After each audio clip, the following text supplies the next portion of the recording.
Live from Bloomberg's world headquarters in New York, I'm Sonali Basak.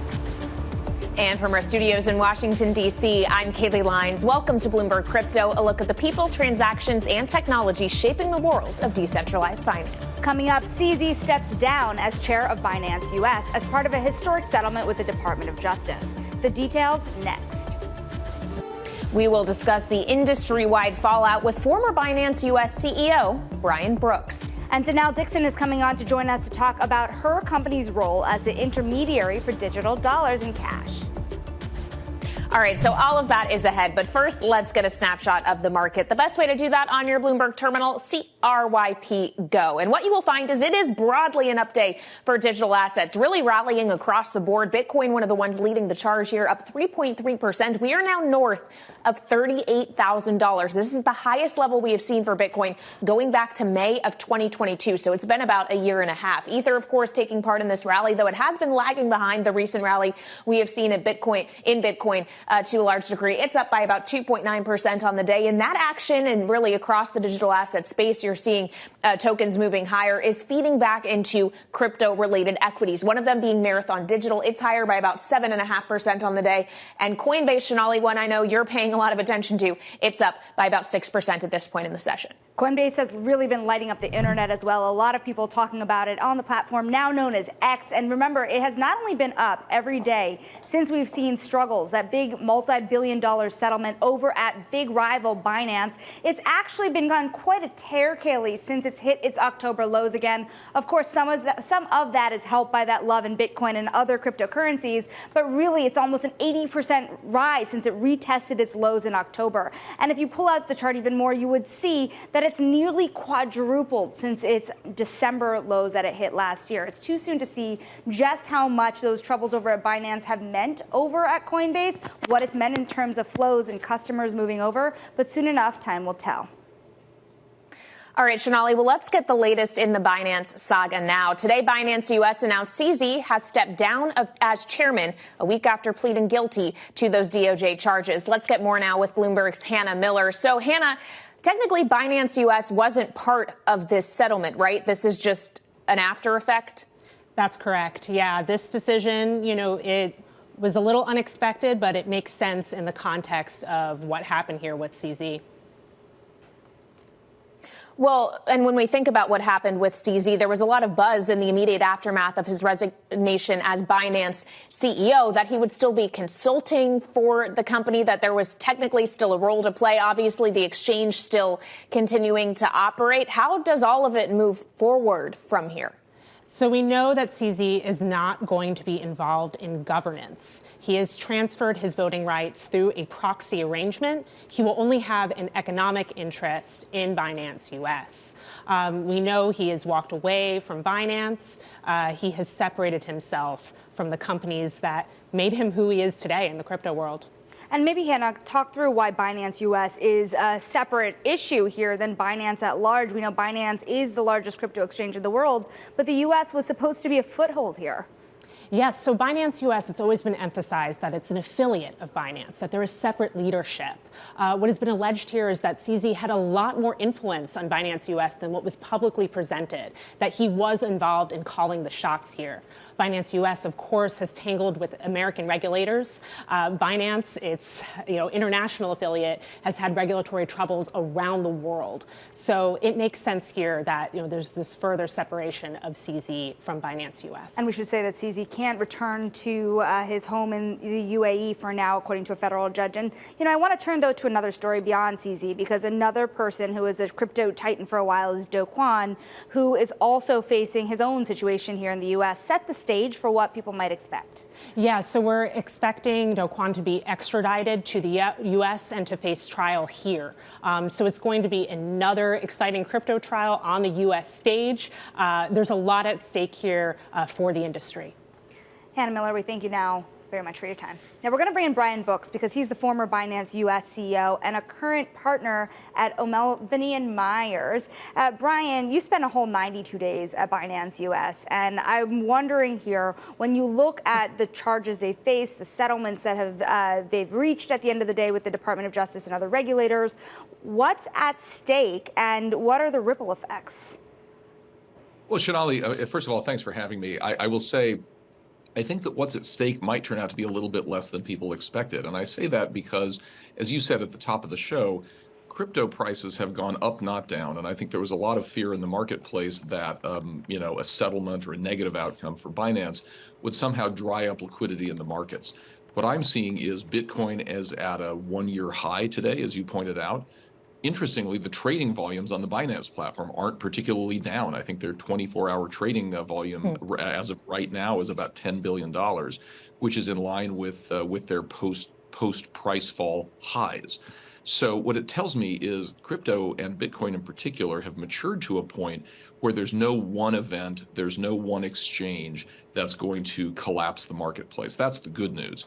I think the better news is that by having some amount of certainty about the current status of the largest exchange in terms of management and board leadership and everything else, maybe we can all settle down and get back to what matters in the industry, which is building decentralized tools, building stores of value, building safe custodians, and all the things that market structure really requires. So honestly, it's a less bad outcome than people might have predicted. But how is Bitcoin seeing so much love at the end of the day? Some of the charges faced, some of the things that people now know have been quite commonplace in this industry.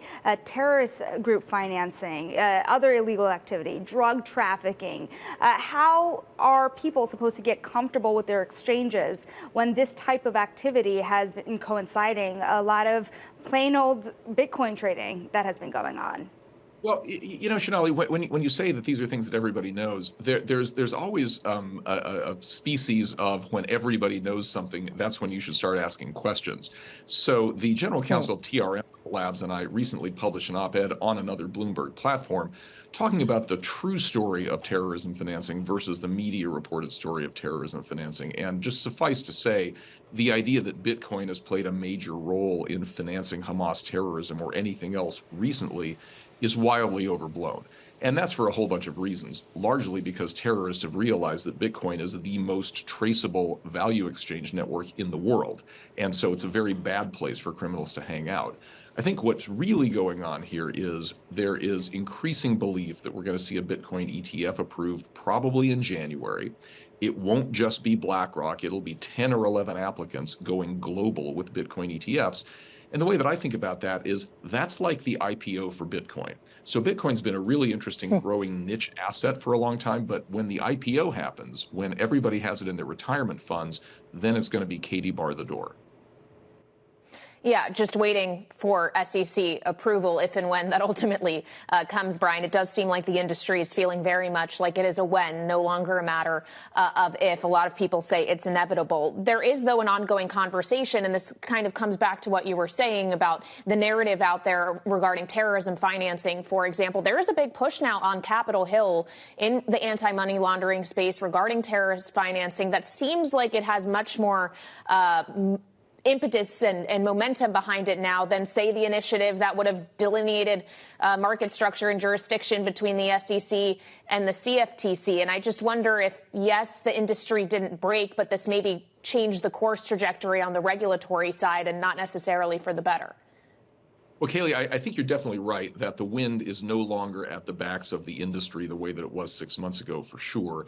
And what you're talking about, focusing on money laundering, particularly Senator Elizabeth Warren's bill in the Senate to create new AML controls in crypto, is a big deal.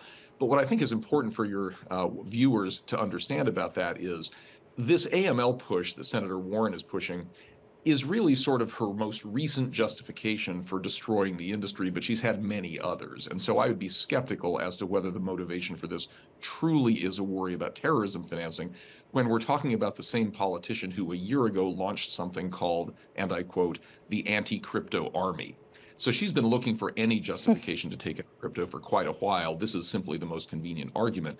And again, the true factual foundation of it is wildly overblown. I mean, the Biden administration Treasury Department has reported that crypto is a very small component of money laundering and a much smaller component relative to its size than is the traditional financial system. So I think what's really going on here is there's a political opportunity to rein in an industry that's hard to control, and they're taking every advantage of that, which is bad for the industry, possibly not well-founded in policy. Brian, put some perspective into the forces that are still riding against crypto in the regulatory sphere and in Congress, because the reality of the situation is there have been a lot of lawmakers talking about a lot of things in regard to crypto. There has been almost nothing that has been pushed forward in a significant way, yet you have voters, you have dollars going into Congress in support of crypto. So really, how much pushback is there really? Well, I mean, look, we have an election coming up, and I think for the first time ever, crypto is likely to play a real role in certain races. Crypto founders are finally being politically energized. People who previously were apolitical are now fully engaged, and you've seen this. So I think that'll play a role in the next election cycle. What I think is interesting, though, is for people to understand what's really at stake in this discussion, because it's not about do you like these tech platforms or don't you? It's not like a debate about Uber or Airbnb, which had their own controversies. What it's really a debate about is how much do we want the government to approve and surveil our transactions? Crypto is a threat to that kind of a surveillance state, which is one reason politicians don't like it. What I would tell you is the fight against crypto has a lot to do with a political viewpoint that has said, we want to know where every dollar in the economy is going. And when I say it's been said, this has been said by the chairman of the European Central Bank, by the president of the Bank for International Settlements, and even to some extent by members of our own Federal Reserve Board.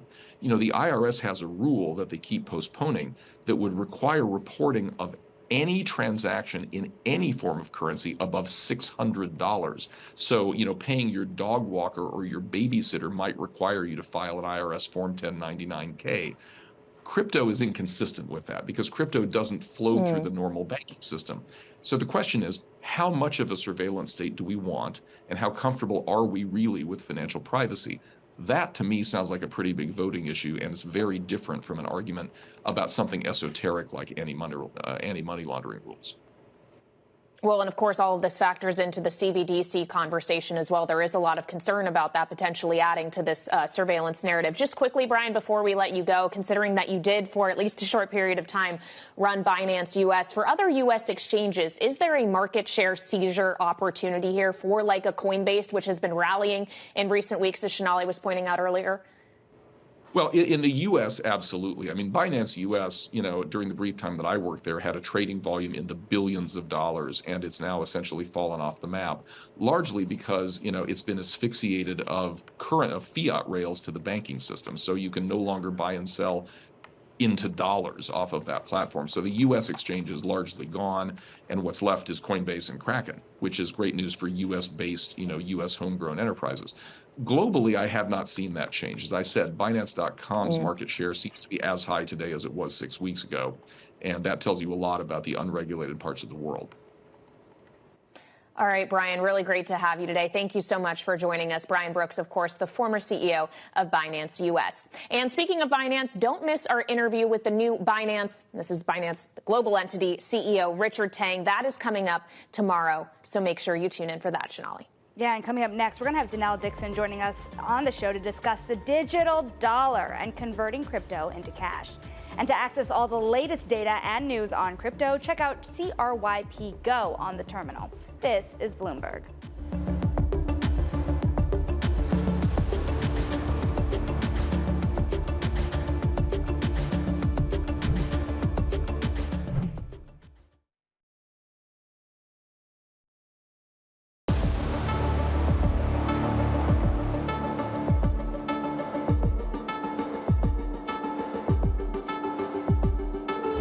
With Binance, even the transactions that were deemed to have occurred between U.S. persons and persons in sanctioned jurisdictions, the Treasury Department acknowledged that these were only a very small part, less than a fraction of a percent of Binance's overall activity. So, the people that look at this and say, see, this shows crypto is only for illicit activity and this means crypto will fade away, I don't think we should conclude that. I think crypto is here to stay. That was the former CFTC chair, Tim Massid, speaking to Bloomberg earlier this week. Joining us now for more on this conversation is Denelle Dixon. She is CEO of Stellar Development Foundation. She's here with me in our Washington, D.C. studio. Denelle, great to see you here in Washington. Obviously, I was here witnessing you nodding along to a lot of what Tim Massad just said. When we think about Binance, the settlement, in some ways this issue being put to bed, is this net helpful or hurtful to the industry more largely, especially when it comes to perception here in Washington? Well, I think we have to work on perception generally, but I do think it's helpful for a couple of reasons, not just for the industry, but for the U.S. It shows leadership for the U.S. because the fines, while significant, it didn't put Binance out of business. And that's great because it shows that we're willing to be rational in terms of how we approach that. That's a good thing from a U.S. policy standpoint.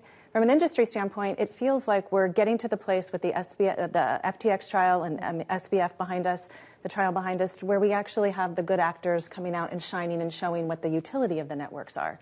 That's an important piece. So sort of like now getting to the place where after the internet burst and the bubble burst and we had like a lot of the good players acting, we have that here now too. Well, and of course you're here in Washington. We were just having a conversation with the former CEO of Binance US, Brian Brooks, who said he feels like the wind has shifted a bit when it comes to actual legislation, from market structures and stablecoins to now anti-money laundering and a different focus on the Senate side, if you will. What kind of tenor are you picking up in the conversations you're having here? Definitely a different focus on the Senate side, focusing on the banking issues and on the personal information and making sure that we have the KYC rules, and all of those things are really important. On the House side, we still see a big focus on market structure and stablecoin, and we really, really want to see the stablecoin legislation get through. We saw an article this morning, McHenry's pushing it through for the end of the year. We would love to see that happen. It's a really important place for us to show leadership in the United States. We already see the European Union actually come together to create stablecoin legislation. We need to do the same here. So talk more about stablecoin legislation in particular. What would it do for the industry and how would it start to change things, particularly for stablecoins that have stronger ties to the United States in particular and the dollar? Yeah, well, we really want to see stablecoin legislation here because it'll actually create a standard that we think that the rest of the world will actually follow suit behind. When we actually see that and we can then leverage these stablecoins, and the U.S. has said, hey, yes, when it comes to U.S. dollar-backed stablecoins or stablecoins generally, here's what you need. You need one-to-one backing. You need auditing. You need to hold it in U.S. bank accounts. All of these pieces are really important to create that leadership and then to create this notice to the market that we're open and we're willing to do business on this. So it creates this opportunity for all of these payments use cases that are already leveraging USD assets to be able to say, okay, we're good. We have the opportunity now to continue in the market and to bring even more players into it. So it is a really, really important step from an industry standpoint. But frankly, it's a really important step from a leadership standpoint for the U.S. to show that leadership. I frankly think it is the most important piece of legislation to get through first. So we can show that here's how we look at this. We're willing to create standards around this. We want this to be something that the world sees us lead on. Now, there are stablecoins and then there are CBDCs. I want to first have us take a listen to former New York Fed President Bill Dudley and Bloomberg opinion columnist on CBDCs in particular. Central bank digital currencies should be a pretty significant improvement over cash. It'll be just as safe as cash, but in terms of default risk, because it'll be guaranteed by the sovereign nation. But you don't have worries about storage. You can transact with digital cash across long distances. So to me, it's like cash plus. It's superior to cash, and it's something that the U.S. should start to innovate on. So it's a big thought. It's a thought a lot of people have had, Denelle, but there has also been a lot of pushback on this idea. What is the likelihood of this conversation moving forward? It does feel like there's a little bit of a shift where there's more interest here in the U.S. to a CBDC. I think it's mild at this point to see the interest there, but I do think that there's been more focus over the last, I'd say, year to 6 months to a year or something like that. I do think that all the things that he just mentioned, though, are actually they work the same with stablecoins that are created under licensed and regulated companies that actually have issued them. So we can do a lot of that digital dollar outreach and have those things happen and have it be used globally and have it be really simple. That all can be leveraged with the existing stablecoin operators in the U.S. that can do that. And of course, that ties into what you do at Stellar, the cash to crypto conversion, essentially. Speaking of the work you do, Stellar is coming up on the 1-year anniversary now of Stellar Aid Assist, essentially working in Ukraine for humanitarian purposes in regard to funding. How's that going? Are we going to see that potentially expanding to other areas of conflict, like, say, the Middle East? Oh, it's so awesome to have you ask that question. We're coming up on a year, I think it's December 15th, where the UNHCR, so the United Nations High Commission on Refugees, has actually started delivering aid into Ukraine They've done it now. They're doing it sometimes weekly in terms of the aid delivery. It's really wonderful to see the work that they've done. They're contemplating leveraging this in other countries, so outside of Ukraine. So it is really awesome to see the tools being leveraged for good. And I really want the world to see that this is exactly what blockchain technology can do. Stellar does it really well, but lots of blockchains out there do it too. So instead of focusing on the bad side of things that can happen, let's focus on what's actually the utility and the good stuff that's going on. Denelle Dixon of the Stellar Development Foundation, we thank you for your time. Now, coming up next, FTX lawsuits are coming to sports leagues, including Major League Baseball and Formula One. More on that next. This is Bloomberg.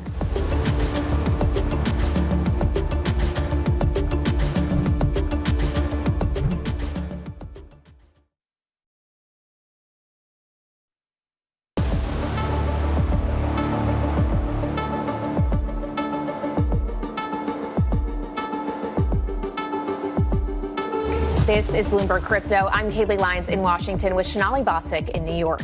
Now let's get to some crypto stories that caught our attention this week, including Major League Baseball, Formula One, and Mercedes-Benz Racing Team are the latest targets of FTX investors suing celebrity promoters for allegedly helping the exchange to facilitate an $11 billion fraud. Investors' lawyers sued the sports leagues in Miami on Monday. The MLB was the first major sports entity to sign a promotion deal with FTX back in 2021. Let's also talk about Standard Chartered because they're going to begin offering exchange services for the digital yuan, according to a statement on its WeChat account. The bank is among one of the first foreign banks to participate in the digital yuan pilot program, and Bloomberg estimates that the digital currency is in use by 260 million people as of August. And finally, stablecoin issuer Circle entered a pact with venture capital group SBI Holdings to circulate the USDC token in Japan. The partnership will work on establishing a banking relationship and promoting the use of Circle's Web3 services in Japan, according to a statement. Japan has been vying with Singapore and Hong Kong to develop a digital asset hub. And of course, that comes back to the stablecoin regulatory conversation, CBDC, Sonali, essentially everything that we've covered this hour. There's a lot going on here in Washington and, of course, more globally. And I'm really looking forward to getting the take of the new CEO of Binance, who's going to be speaking with Bloomberg's Francine Lacqua tomorrow. Yeah, absolutely, especially when we're talking so much more about the United States versus other regions across the world becoming bigger and bigger crypto hubs. Can the U.S. compete? This was a massive crackdown, Kailey. Indeed it is. Of course, we'll continue to cover it for you. So make sure to come back to Bloomberg Crypto next week, Tuesday, 1 p.m. Eastern, right here on Bloomberg.